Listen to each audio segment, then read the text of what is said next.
My name is Roberta Brambilla, and my laboratory works on neuroinflammation and the interaction between the immune system and the central nervous system in the context of neurological disease, and how this relationship plays a role in the pathology of neurological disease, including multiple sclerosis and spinal cord injury and traumatic brain injury. Of the projects that we have going on in the lab right now, the one that I am most excited about is a new collaboration that we have established with a group of clinicians, neurologists, to study some of the mechanisms that we have identified in our animal models in people with multiple sclerosis, to be able to translate our findings to the therapy of multiple sclerosis. So we are collaborating with neurologists, but also with neuropathologists that will help us analyze the tissue, the postmortem tissue of individuals with multiple sclerosis, to understand whether or not these mechanisms that we are studying, in fact, are relevant to the pathology of multiple sclerosis.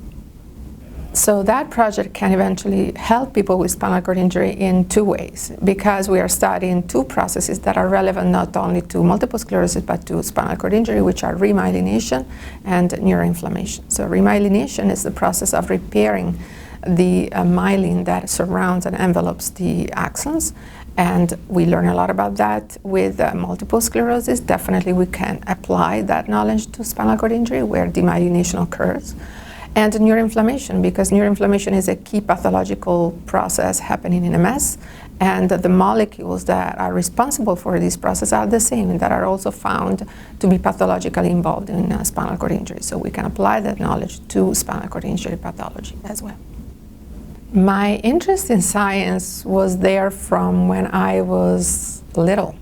I guess my curiosity in general. I've always been a person extremely curious, always wanted to know the why of things and how they work and why is that happening. So, and the brain has always been incredibly fascinating to me from an early age. I don't know why, to be honest with you, it just happened organically, and I followed the interest that I had. The Miami project was sort of an interesting story. I came to Miami as an exchange student while I was doing my PhD.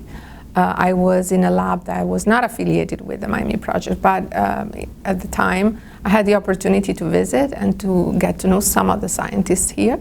I was offered a postdoctoral position, and I decided to come back, and that's how I started. I came here as a young postdoc, and I had the opportunity to start my own independent research lab. So I'm still here after many years.